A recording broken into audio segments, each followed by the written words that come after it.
Selamat pagi anak-anak semua. Hari ini kita akan mulai lagi pelajaran teknik pondasi dengan topik bahasan. Kita langsung ke contoh soal ya, tentang bagaimana caranya kita menghitung daya dukung pondasi tiang, baik tiang bor maupun tiang pancang, berdasarkan data laboratorium. Nah, pada soal sebelumnya atau topik sebelumnya kita sudah belajar dan kalian sudah mengerjakan tugas bagaimana caranya menghitung daya dukung tiang berdasarkan data lapangan. Data lapangan yang kita pakai adalah data uji sondir atau data uji SPT atau Standard Penetration Test. Nah, kali ini kita akan disuguhi soal bagaimana caranya menghitung daya dukung pondasi tiang berdasarkan data laboratorium. Data laboratorium yang kita pakai adalah dari hasil uji geser langsung boleh. Kita mendapatkan kohesi, sudut geser, dan berat volume. Nah, di soal kali ini kita disuruh hitunglah daya dukung tiang tunggal. Jadi tiangnya belum dalam bentuk kelompok, nanti kita pelajari kelompoknya ya. Dalam bentuk kelompok. Hitunglah daya dukung tiang tunggal bila diketahui tiang dengan kedalaman dengan penampang lingkaran diameternya 30 cm, kedalaman adalah 10 meter. Tiang terbuat dari bahan beton bertulang tentunya ya. Nah, data kohesi adalah 2,5 ton per meter persegi atau C. Kemudian sudut geser adalah V 30 derajat. Beban permukaan, ini bahan permukaan bisa berupa tanah uruk nanti di permukaan tanah. Itu 2 ton per meter persegi, dan berat volume tanah atau gamma adalah 1,4 ton per meter persegi. Nah, sebelum mulai menghitung, saya ilustrasikan dulu gambar tiangnya seperti ini. Jadi kedalamannya 10 meter, ini adalah beban permukaan, kindol, sudah ada di soalnya tadi ya. Nah, daya dukung tiang nanti akan kita kategorikan menjadi dua. Ini yang merah ini adalah daya dukung ujung tiang. Sedangkan yang biru ini adalah akibat friction atau lekatan di sepanjang atau sekeliling permukaan tiang, sepanjang tiang. Kita akan hitung secara bertahap.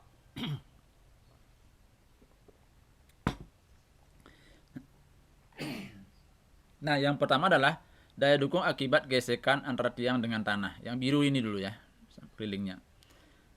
Rumusnya adalah QS sama dengan C kohesi ditambah kanol kali sigma V kali tangan delta. C adalah kohesi, kemudian kanol adalah koefisien tekanan tanah diam. Sigma V adalah berat tanah di sekeliling tiang nih, rata sampai ini. Berapa berat tanah di delta adalah sudut geser antara tiang dengan tanah.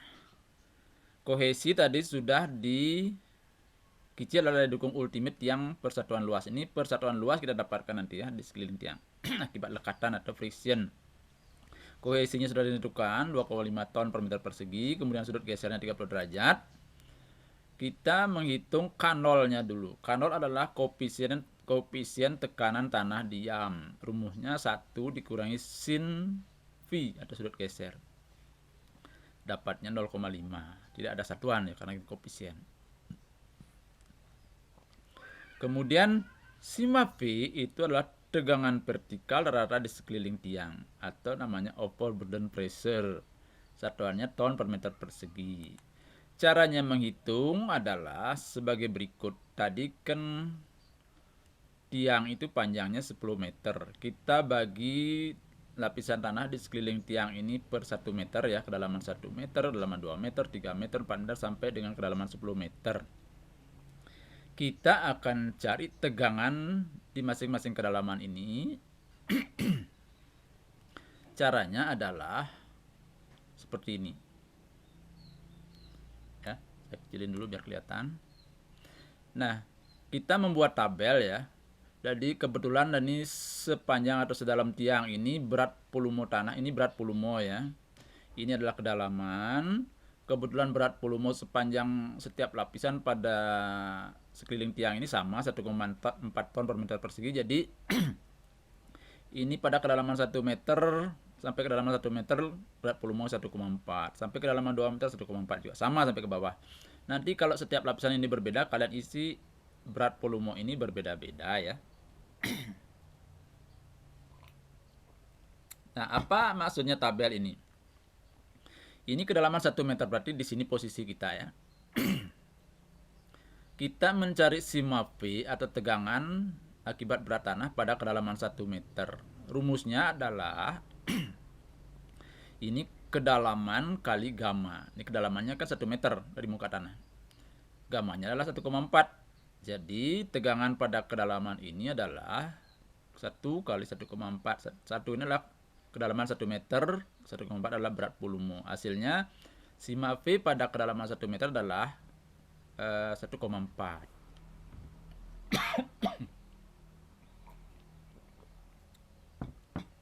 Kemudian berikutnya pada kedalaman 2 meter ini, 2 meter ya. Berapa berat atau tegangan akibat berat tanah pada kedalaman 2 meter? Jadi rumusnya sama, kedalaman pada elevasi ini kali berat volume. Jadi kedalamannya 2 meter, maka berat volume 1,4, maka 2 kali 1,4, tegangan sampai kedalaman 2 meter adalah 2,8 ton per meter persegi. Demikian juga pada kedalaman 3 meter. Berapa tegangan akibat berat tanah pada kedalaman 3 meter? Maka kedalamannya adalah 3 meter kali 1,4, 4,2. Mudah-mudahan saya tidak salah hitung ya. Kalau salah hitung nanti silahkan diperbaiki di soal kalian masing-masing ya. Demikian seterusnya sampai kedalaman 10 meter. Jadi bertahap. Nah, tegangan total sampai kedalaman 10 meter ini adalah kita jumlahkan dari atas sampai bawah. Tegangan 1 meter sampai tegangan pada kedalaman 10 meter, jumlahnya adalah 77. Ini versi hitungan saya. Kemudian kita rata-ratakan karena ini ada 10 lapisan. Itu 2, 3, 4, 5, 6, 10. Maka tegangan total itu rata-rata dibagi 10 jadi 7,7 ton per meter persegi. Jadi, tegangan sima V rata-rata sepanjang tiang adalah 7,7 ton per meter persegi. Ya, demikian caranya menghitung tegangan rata-rata di sekeliling tiang.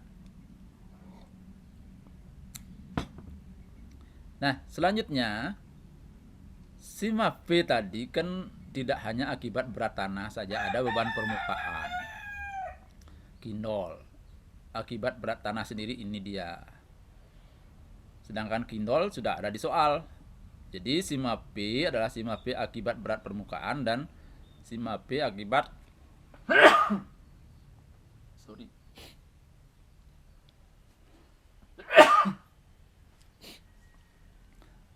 sima P sima P adalah sima P akibat berat beban permukaan kindol dan sima P akibat berat tanah di sekeliling tiang ini 7,7. Jadi kindolnya 2, akibat berat tanahnya 7,7, jadi berat atau sima P rata-rata di sekeliling tiang adalah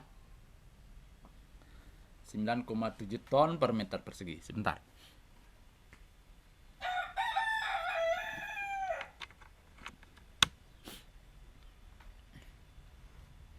Nah, pas harus ngecas laptop lagi habis ya. Jadi saya ulang lagi, sima P adalah kindol akibat beban permukaan ditambah akibat berat tanah di sekeliling tiang. Beban permukaannya 0, tegangan rata di sekeliling tiang adalah 9,7 ton per meter persegi. Jadi, nah berikutnya untuk bisa menghitung QS, kita perlu tahu delta ya, sudut gesek antara tiang dengan tanah. Ini delta adalah sudut geser antara tiang dengan tanah mengacu pada tabel 31 atau buku ajar halaman 19 kalau kalian sempat buka ya. Tabel 31 ini tergantung bahan tiangnya. Kalau tiangnya dari beton, maka kurang lebih sudut geser antara tiang dengan tanah adalah 3/4 kali sudut geser tanah. Sudut geser tanah ada di 30 derajat ya di soal. Jadi delta sama dengan 3/4 kali 30 derajat 22,5 derajat. Nah, kalau kita lihat kembali rumus untuk mencari gesekan per meter persegi adalah QS sama dengan C kali K0 kali sima P kali dengan delta. C-nya adalah 2,5 di soal ya. kandolnya sudah kita hitung dari 0,5, sima P rata-ratanya 9,7, kemudian tangan deltanya tangan 22,5 derajat. Hasilnya adalah 4,009 ton per meter persegi. Ya, ini harus kalian camkan, ini adalah ton per meter persegi, bukan beban apa namanya? Bukan belum daya dukung semuanya permukaan tiang ini ya. Jadi saya ulang lagi sekali lagi, QS yang kita dapatkan di sini adalah, kalau kita lihat gambar di sini, ilustrasi inilah, ini tiang ya. Jadi daya dukung yang kita dapatkan baru per meter persegi saja. Belum semua permukaan ini kita hitung daya dukungnya berapa gitu ya. Jadi 1 meter persegi daya dukungnya adalah 4,009, daya dukung akibat frictionnya. Nah, kalau kita ingin mencari friction total di sepermukaan tiang ini, coba kalian perhatikan, ini tiang ini adalah bentuknya lingkaran seperti ini. Kalau andaikan ini lingkaran ini saya buka dalam bentuk apa namanya baja misalnya, ini contoh ya, saya buka ini bentuknya kurang lebih seperti ini. Ini keliling tiang ini, kalau saya buka, ini adalah P keliling tiang nih ya, kemudian panjangnya L. Jadi permukaan dari beton ini adalah nanti luasnya P kali L. Nah, tadi kita mendapatkan daya dukung friction akibat gesekan adalah 4,009 ton per meter persegi. Segini aja. Kalau kita ingin mencari semua, tentu saja yang 1 meter ini kalau kita kalikan dengan luas permukaan tiang. Nah, kita lihat kembali di sini. Daya dukung total akibat gesekan antara tiang dengan tanah adalah QS, Q besar nih sekarang ya, AS kali QS kecil, Q kecil S. Di mana QS adalah daya dukung total friction di sepermukaan tiang, di semua permukaan tiang. Nanti satuannya ton saja, tidak ada per meter perseginya lagi. Ya, semoga ini dipahami dulu. Jadi ini adalah daya dukung tiang persatuan per 1 meter persegi. Segini aja, misalnya 1 meter persegi ini segini. Kalau kita ingin mencari seluruh permukaan tiang ini berapa sih kekuatan atau daya dukung frictionnya, maka kita harus cari kalikan dengan luas permukaan tiang ini. Luasnya adalah P kali L gitu ya. Dimana luas itu dinotasikan dengan AS, luas selimut tiang istilahnya ya. Itu adalah P kali L. P kali L. Sementara P adalah keliling penampang tiang. Keliling adalah V kali D. D adalah diameter tiang. Jadi panjang tiang dari 10 meter, maka AS sama dengan VD kali L. Ini kelilingnya, L adalah panjangnya. 3,14 kali diameter 0,3, panjangnya 10, maka AS sama dengan 9,42 meter persegi. Nah, kembali ke rumus ini ya, QS, maka daya dukung friction total inilah luas penampang kali dengan daya dukung per meter persegi. Jadinya lah 37,76 ton.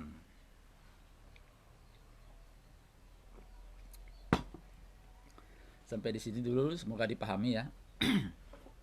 Jadi friction ini yang kita dapatkan adalah friction per meter persegi dulu. Kalau ingin mencari friction total di permukaan tiang semua, maka dikalikan luasnya. Dapatnya 37,76 ton. Tidak ada lagi satuan per meter persegi di sini ya. Daya dukung friction semua adalah 37,76. Sudah sampai di situ, kita sudah mendapatkan berapa daya dukung akibat gesekan atau friction di sepanjang permukaan tiang ini. Berikutnya, daya dukung yang kedua adalah akibat tahanan ujung. Di ujung ini tadi kan yang merah-merah itu ya. Berapa besar daya dukung akibat tahanan ujung tiang? Nah, kita akan kembali mengingat-ingat rumus Tersagi pada awal kita mengerjakan tugas ya. Ingat menghitung pondasi telapak. Itu ada rumus Tersagi, ada yang bentuk telapak lingkaran, bujur sangkar, telapak persegi panjang, ada pondasi menerus. itu akan kita pakai lagi di sini untuk menghitung daya dukung ujungnya di sini ya. Karena ini bentuknya lingkaran penampang tiangnya, maka kita pakai rumus Terzaghi untuk pondasi dengan penampang lingkaran. Kalau di buku ajar bisa kalian lihat pada halaman 20 kalau tidak salah ya. Kemudian rumus Terzaghi untuk penampang lingkaran seperti ini. QU sama dengan itu ada pengaruh NC, NQ, N gamma nanti ya. Itu rumusnya untuk lingkaran 1,3 kali C, C-nya kohesi, NC-nya faktor daya dukung Terzaghi, kemudian DF itu adalah kedalaman tiang, gamma berat volume, Q0 beban permukaan, NQ juga faktor daya dukung Terzaghi, tambah 0,3 kali gamma, gamma berat volume, B adalah diameter tiang di sini ya. Dan gamma faktor daya dukung Terzaghi juga. Kemudian A adalah luas penampang tiang. Kita lihat satu-satu ya. QU adalah kapasitas dukung ultimate tiang. Satuannya masih ton per meter persegi. Mohon maaf, ini satuannya sudah ton saja ya, karena sudah dikalikan dengan luas. Saya hapus ini ya, mudah-mudahan bisa dihapus. Jadi satuannya ton.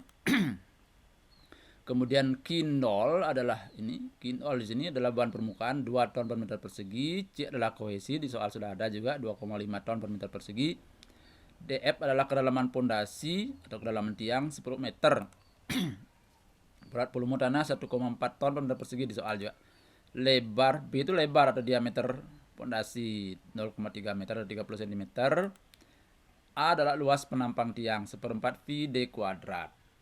Luasnya kurang lebih 0,07065 meter persegi. Nah, sebelum memasukkan ke dalam rumus angka-angka ini, kita harus cari dulu NC, NQ, N gamma. Masih ingat daya dukung Terzaghi ya, kita disuruh memakai keruntuhan geser umum saja. Ini tergantung sudut geser ya. Karena sudut geser dari 30 derajat, kemudian faktor daya dukung Terzaghi kita pakai keruntuhan geser umum. NC-nya adalah 57,8, sebentar. NC adalah 37,2, kemudian NQ 22,5 dan N gamma adalah 19,7. Nah, setelah mendapatkan NC, NQ, N gamma ini, kita tinggal masukkan ke rumus ini semua angka-angka yang kita dapatkan tadi, yang kita tidak ketahui. Dimasukkan ke rumus Terzaghi, kita mendapatkan QU ada daya dukung ujung tiang adalah 34,2198 dalam satuan ton saja. Tidak ada lagi per meter perseginya ya. Nah, kita sudah selesai menghitung daya dukung akibat friction atau gesekan atau lekatan dan daya dukung ujung. Kita punya dua. Sekarang kita jumlahkan daya dukung totalnya.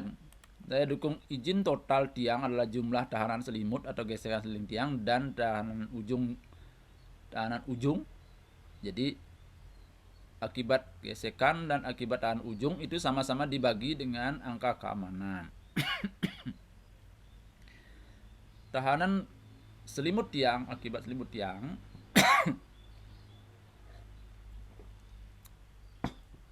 itu angka keamanannya dipakai 5 ya. Kemudian QU untuk daya tahanan ujung tiang angka keamanannya 3. Tadi QS itu tahanan selimut kita dapatkan 37,6 ya. Coba kita lihat lagi. Yang ini ya 37,6 itu dibagi angka keamanan 5. Kemudian QU ini akibat daya dukung tiang ujung tiang 34,2198, angka keamanannya 3. Jadi kita mendapatkan daya dukung izin tiang total. Jadi ingat ini ya, kalau sudah dibagi ke angka keamanan, jadi daya dukung izin total itu artinya sudah dijumlahkan antara friction dengan ujung, dapatnya 18,9586 gitu ya. Jadi daya dukung tiang, kemampuan tiang untuk memikul beban adalah 18,9586. Ini akibat friction dan akibat tahanan ujung. Nah, selanjutnya saya akan berikan soal dalam bentuk Microsoft Word aja ya. Nanti soalnya mirip seperti ini, seperti biasa, hanya dibedakan karena nomor absen kalian. Ini sekali lagi adalah daya dukung tiang tunggal, belum jadi tiang gabungan. Nanti kalau ada tiang gabungan ini akan dibagi atau ada efisiensi lagi, akan bertambah kecil dia. Kalau dia dalam bentuk kelompok, nanti akan kita pelajari pada pertemuan berikutnya ya. Jadi terima kasih atas perhatiannya. Semoga bisa dipahami.